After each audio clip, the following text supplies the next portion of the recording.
How's everybody doing so far? Oh, Hashem. Okay. Very good. Very nice. You want to hear a story? Personal story? Go ahead. Okay. You want to hear about the worst speech I ever gave? Sure. Okay. Biggest bomb as a speaker. I spoke somewhere, and I don't know why, but they asked me to speak about kids at risk. So I said, okay, fine, no problem. So I came in, and I said,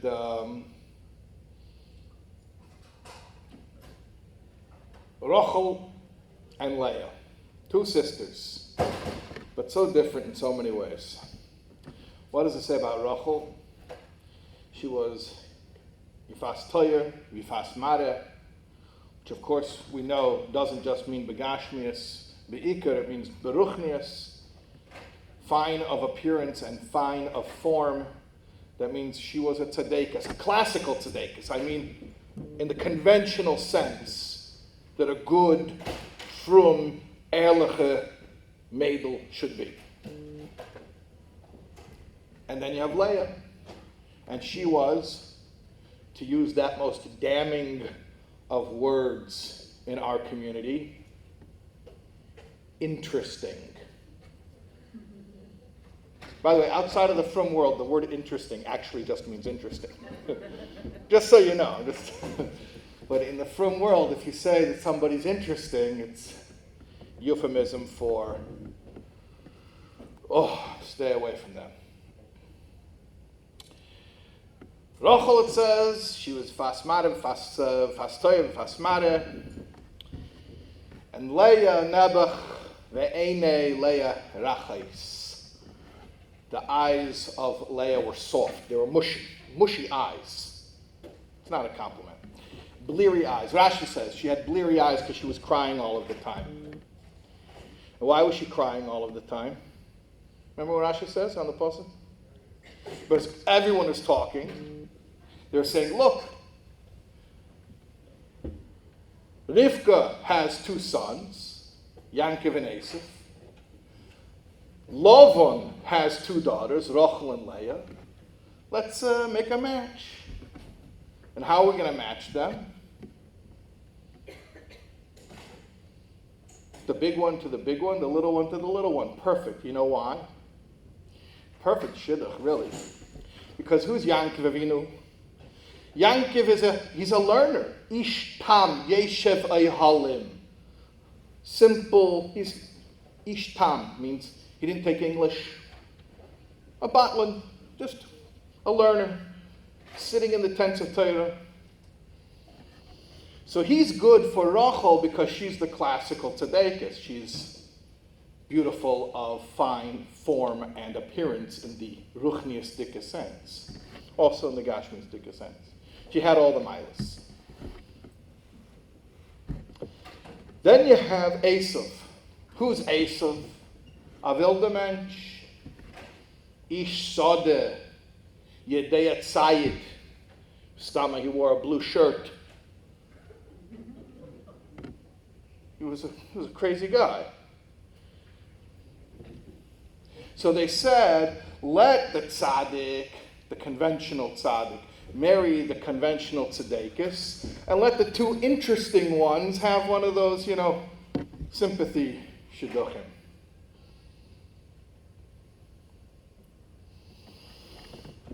So I said, and by the way, I got a nice reaction from this crowd on the blue shirt joke. I just want to thank you for that laugh, because if you're walking in late, I'm telling the story about the worst bomb I ever laid as a speaker. And I was telling them the Rachel and Leah, this is based on a sicha, by the way, just secret, all like everything I have is basically Likkutei Sichos from the Rabbi, but people want to think it's from somewhere else, you can think of it from whatever you want to think, whatever floats your boat. At any rate, this is a sicha. But I was telling them the Rachel and the Leah paradigm, and they were hating it. So they were hating something about it. And then I said the blue shirt joke, and like they wanted to tar and feather me. Like I never saw an audience stare at me with such disdain. So I said,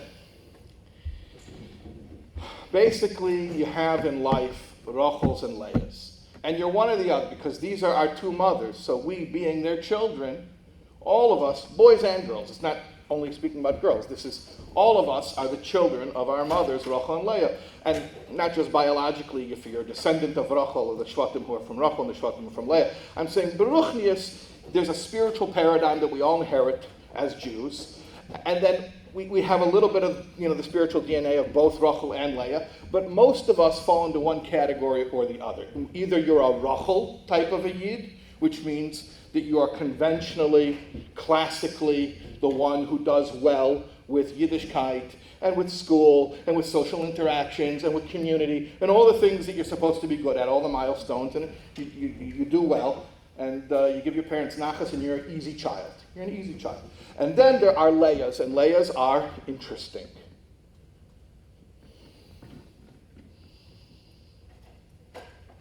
So I asked this crowd,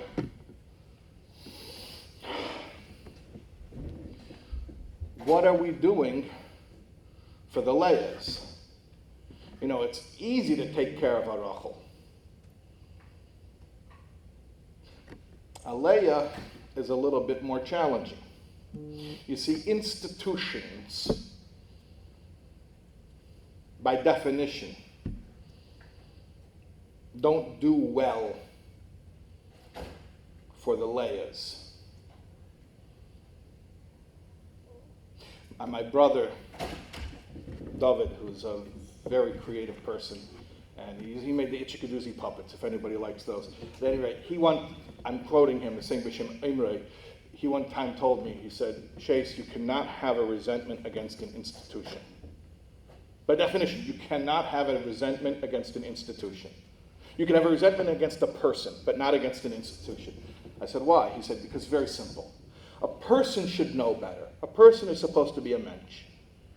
And when they hurt you, it's disappointing.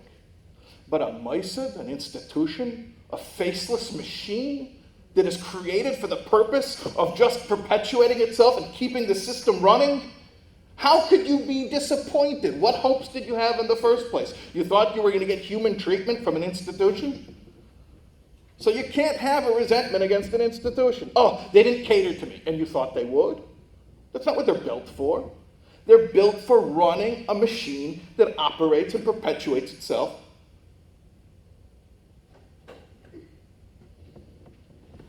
Moisid is Asia Sdaim. In Sdaim, they used to have a bet. If you were too short, they'd make you stretch, make you longer. If you were too tall, they'd smush you up, make you shorter. That's an institution. You got to fit the mold, and if you don't, I'm sorry. You're disruptive to our institution. So at any rate, I'm not going to go on and on and on about this experience that I had giving this speech, but it was a major flop, and they hated it. And by the way, I didn't even say it as passionately to them as I said it to you just now, because I saw they hated it, so I kind of dialed it back. But the whole reason I'm telling you this story is mostly for the epilogue, for the end. What happened after is after the speech, so people had to come over and pretend they liked it, because they're polite, right? So they come up, shikaya, shikaya, right? They hated it, but they, shikaya. So I said there's one guy, I don't know why, he was one of the guys that came over to me. So I said to him, are you a Rachel or a Leah? I never saw somebody so uncomfortable before in my whole life. First of all, maybe because I was actually asking him to be introspective. But I think it was more than that. What's he supposed to say? Do you understand the conundrum? Do you understand the conflict that I just caused? He can't call himself a Rachel because I said she's fast mad and fast taya, so that means you have all the milas, so that would be humble, right? But God forbid, if he calls himself a Leah, then his great-grandchildren won't have shidduchim. So I said, are you a Rachel or a Leah? So I see the guy, he's like shaking, like,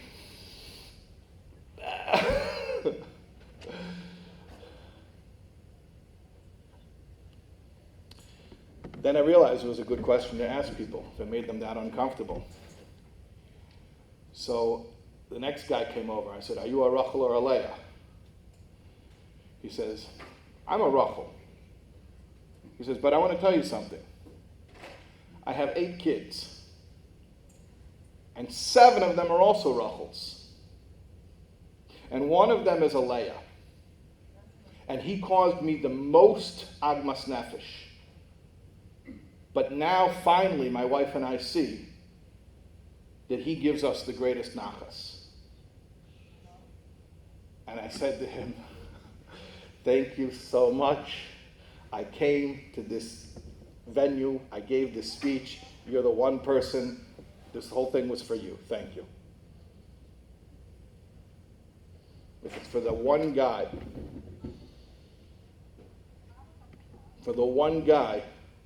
who can take comfort in understanding that his unusual story about his unusual child is not unusual at all, that there's a biblical paradigm for this. We've always had Rachels, we've always had Leahs. There's nothing worse or better about either one of them. I'm not putting down Rachels, by the way. Somebody has to be normal, right?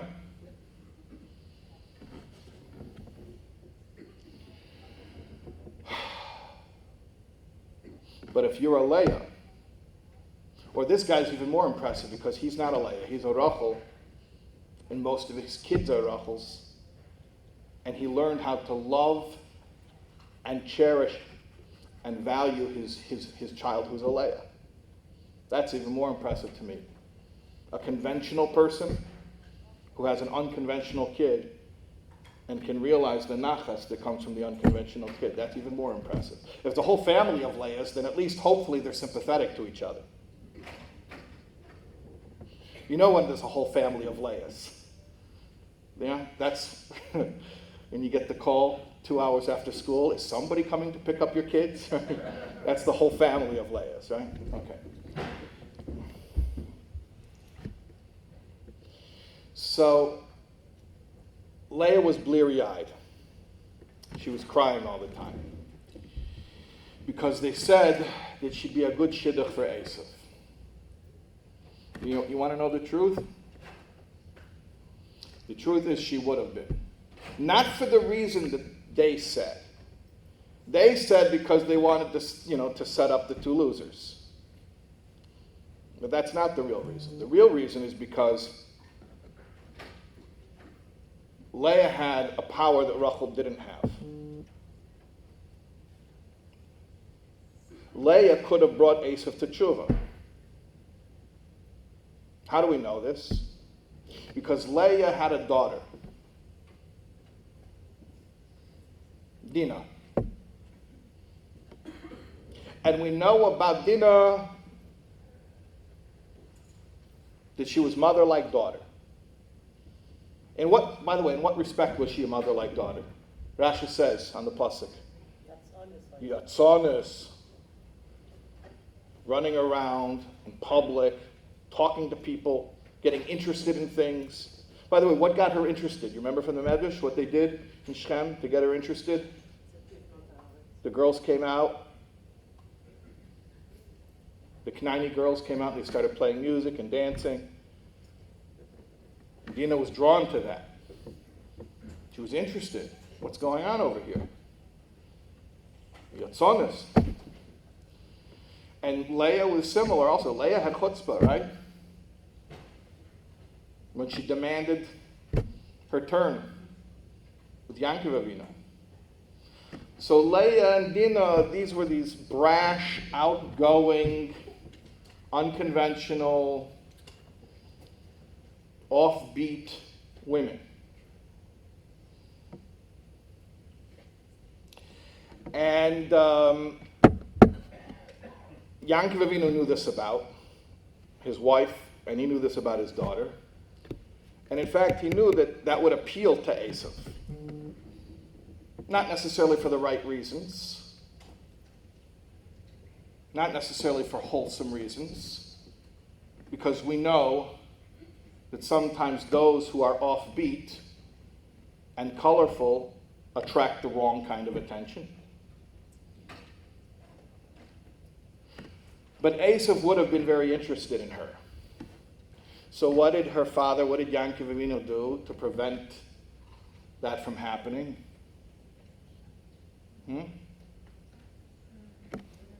Put her in a box. Put her in a box. If we can just take this unusual girl and fit her in the box, then we will protect her from the unusual fate that awaits her.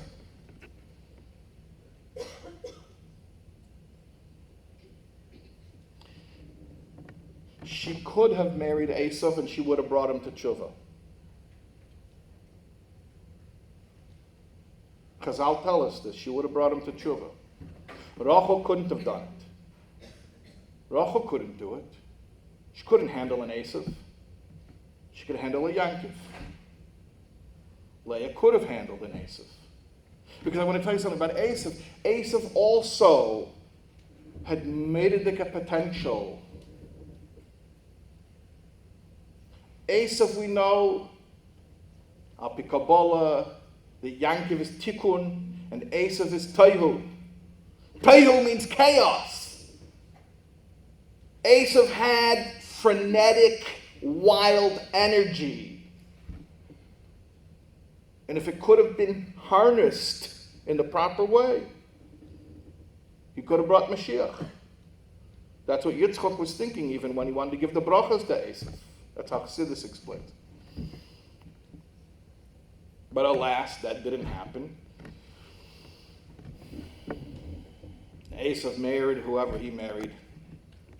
And, the rest was history. We've been suffering from it ever since. But can you imagine if that shidduch would have been made? Dinah could have brought Esav to tshuva. And we didn't let her because we put her in a box. And then after putting her in a box, didn't even protect her anyway. Instead, she was taken advantage of in the worst possible way. So the whole tachbula, the whole calculation of shielding her and protecting her in the end, didn't protect her from anything. In fact, submitted her to even worse degradation and danger. And what are we supposed to learn from this? Very simple. If you are a Leah, or your child is a Leah,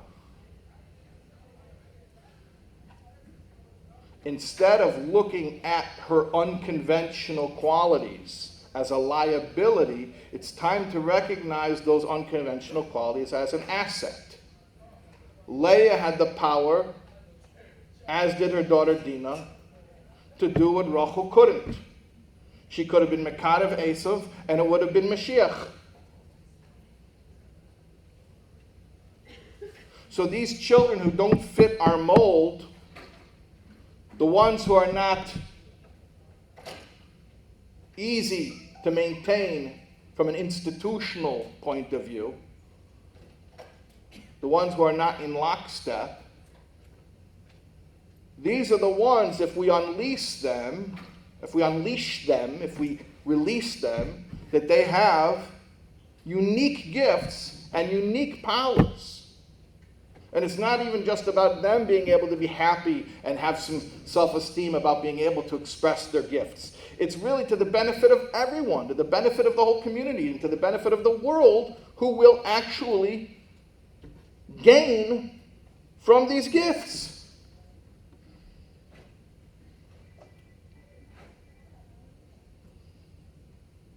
So this week is Parshas Achrei Mos.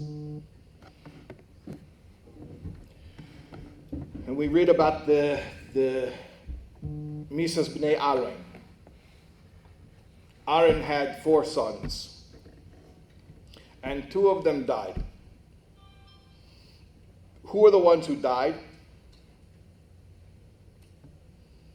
The ones who are not made for this earth. The sensitive souls.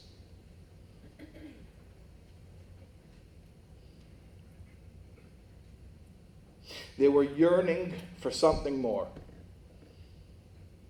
And when they entered Kodesh HaKadoshim, they couldn't hold back, and their souls leapt from them and took flight. If you look how the Orach Chaim HaKadosh talks about this parsha, about Nadav Avihu, the description that he gives to their feeling of love and pining and yearning. These were spiritually sensitive souls.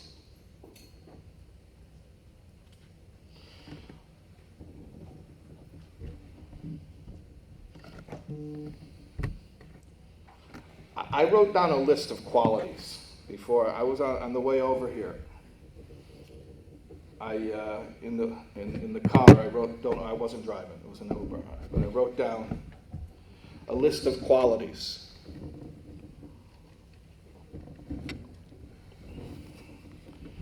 Just tell me what you think of these.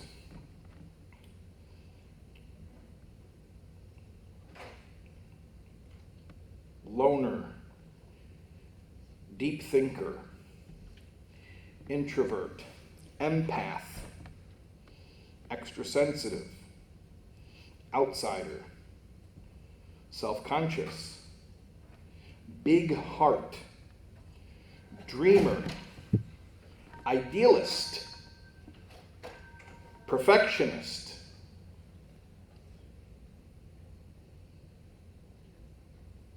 Remember that speech I told you I gave that bombed? So the next week I had another speech. How did I become friendly with Avi? Is that I knew him a little bit before, but I told him about this speech bombing, and I said I went to the oil because after a speech, I read a report, and I say about the speeches that I gave, and I go into the oil, and so I'm at the oil, and I texted him, maybe I emailed, I don't remember. Oh, I'm talking about you right now. We should have been talking about Mashiach. Listen, Avi, listen. Maybe you were. Tzadik Nister. I was saying about this speech that I gave. Doesn't matter where it was. And it bombed, and they hated it. So I emailed you. I said, I'm at the oil right now, and I'm writing in right now about the speeches I gave and the speeches I'm going to give. And I have to make a decision. Should I say this again? What do you think he told me? But he did it so unassumingly. First of all, he said, I can't tell you what to do. Right? It's your parnasa. I don't want you to do anything that would be, give you a bad reputation. You have to do whatever is good for you.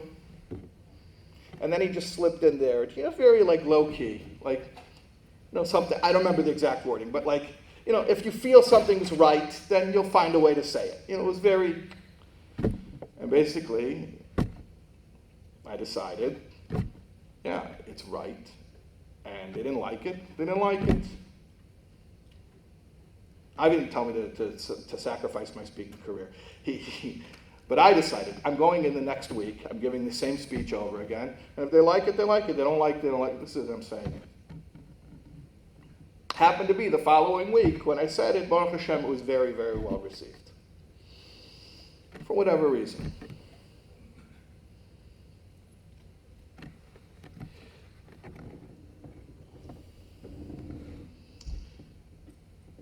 The point is, what I'm trying to get at,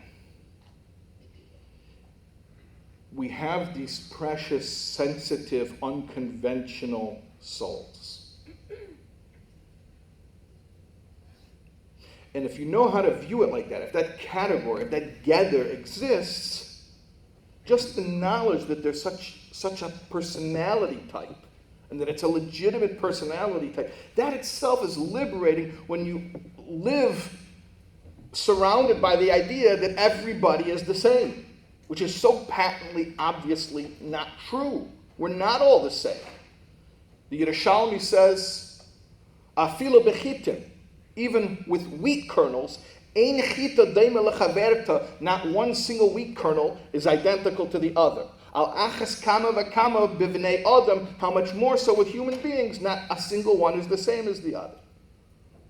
Al derech says in Bavli, Gemara and Brachas, that ein de'esem shel b'nei adam shaves, that no two people have the same day, have the same mind. And in fact, it says, just like they don't have the same face, no two human beings, even identical twins, don't have exactly the same face, no two human beings have the same mind, the same way of thinking. The Kotzker asked, why does the Gemara compare the two? Why not just say, no two people have the same mind? That's the point the Gemara is making. Why does it say, just like they don't have the same face, they don't have the same mind? So the Kotzker said, somebody you meet doesn't have the same face as you. Bothers you? Bothers you? Annoys you that they don't look like how you're talking? How dare you? How dare you not look like me? Right? So why does it annoy you that someone doesn't think like you? What's the problem if not all children have the same way of learning, the same way of experiencing things, the same way of understanding life? That's the way God made us. What's the problem? So anyways, Hamshich, I was saying, so Avi says, go for it. So I went for it, so I had to follow up. I said, Baruch Hashem, it worked this time. So then, I don't remember exactly the whole Hishtalshlus, but he says, come down to it's called the crisis center, but it doesn't look like a crisis center. You have to tell everybody this. They call it, you shouldn't call it a crisis center. It's not a crisis center. It's the nicest, warmest, most loving, accepting, happy. Yes, please. It doesn't feel like crisis. You don't go down there and see people nervous and angry and on edge. Oh, what are you doing? I'm in the crisis center. Everybody there is happy. And then you think, oh, maybe these aren't the parents. Maybe this is some other group. But then you hear the stories. You hear what people are dealing with day in and day out. But you know what? Im kol zeh. These are people who are happy, and their hearts are warm and full of love and acceptance. And the unique nachas that they get from their, Avi calls it a kip. I call it a leah. I told you it's bechinas leah. It's the leah neshamas. The unique nachas from a leah. So I went down there, and the whole story is leading up to this. I don't remember how it came up. It's on video. We can check it out on YouTube. But somebody asked a question. I don't even remember what the question was. And for some reason, I mentioned, and it was so funny because once I didn't know it was going to get a reaction. When I said it, I put it out there. I said it as a thing. And the minute I said it, was anyone there that evening that I was there? Okay? So do you remember the one thing I said that everyone was like, yes! You remember the one thing? The tag in the shirt. Remember the tag in the shirt? I mentioned there could be a person who is eis mensch, who's absolutely beside himself, and you don't know, honey, sweetie, baby, what's wrong? What's wrong? The tag in the shirt. Tag in a shirt. Eis mensch from a tag in the shirt.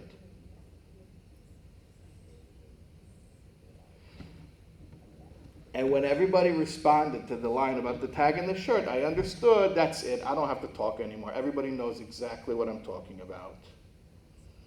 The precious, sensitive souls. The people who don't seem to be made for this world. The dreamers and the seekers, the deep thinkers, the loners, the ones who don't fit in, uncomfortable in their own skin. Like I said, they don't seem to be made for this world, let alone made for institutions.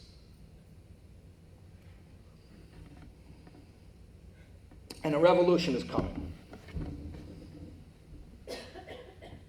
Because we have made too many sacrifices for too long at the altar of a false god. And that false god is conformity. And the minute you talk about it, everybody gets panic struck because they think all of a sudden you're throwing out the baby with the bathwater and you're saying that, oh, no, there isn't one Torah, there isn't halacha, there aren't rules. That's why, to me, the most impressive thing about what I saw with Avi's relationship with the parents is everything has to be based on Das Torah. Go to your Rav.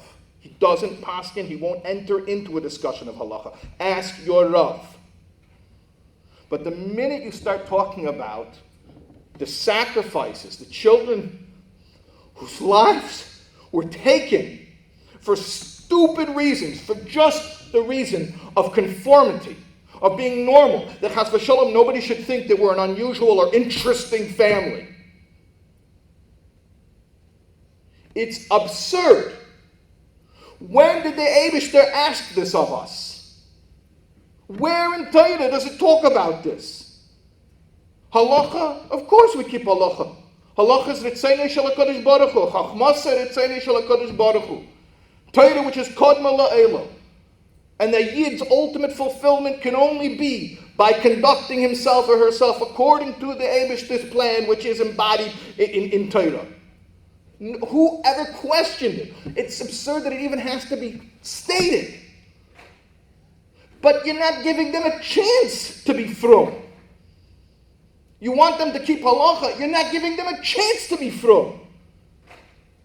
Because what they know of Yiddishkeit is it doesn't say it in halacha, doesn't say it in Shulchan Aruch. What they know of, I'm sorry to say this, what they know of Yiddishkeit is not Torah, it's cultural Judaism. Do you know what cultural Judaism is? Cultural Judaism, we think, only belongs to the Freie. I'm sorry, it exists just as much among the Frumer. Cultural Judaism among the Freie, I mean, I knew a family that used to get together for bagels and lox on Pesach. They were eating bagels on Pesach. And they felt that that was a Jewish thing to do. Okay, fine. They're ignorant, they don't know what they're doing. That's cultural Judaism. Cultural Judaism means that, you appreciate a Jewish joke, borscht belt humor, a word of Yiddish. I'm talking about the Freie cultural Judaism. Kreplach. By the way, cultural Judaism is the easiest. If I'm speaking to a non-frum crowd, all I have to do is make the cultural, well, it depends if they're young, because if they're young, they don't get the cultural references, because that stuff didn't last for those who are not religious. But if you go to Florida, okay, where everybody there is over 50 and came from New York, and can still probably remember a religious grandparent or maybe great-grandparent. So you just make a cultural Jewish reference, right? Ach, oivei. Aha, everyone cracks up, right? You just say, ach, oivei, and that's it. Doesn't have to make sense. So then there's the frum version of cultural Judaism. No, I'm not making a list. I'm going to use Avi's line. Ask your Rav. Ask your Rav what is halacha, and what's minig, and what's a takana of your community. Adarabah, follow it. Please follow it. If it's, I'm not even saying halacha, I'm saying even if it's a takana of your community, please follow it. Follow your leaders. But then how much of the box that we're putting the children in, it's not halacha, it's not minig, it's not a takana. It's poshet mayenu abriyos, social pressure.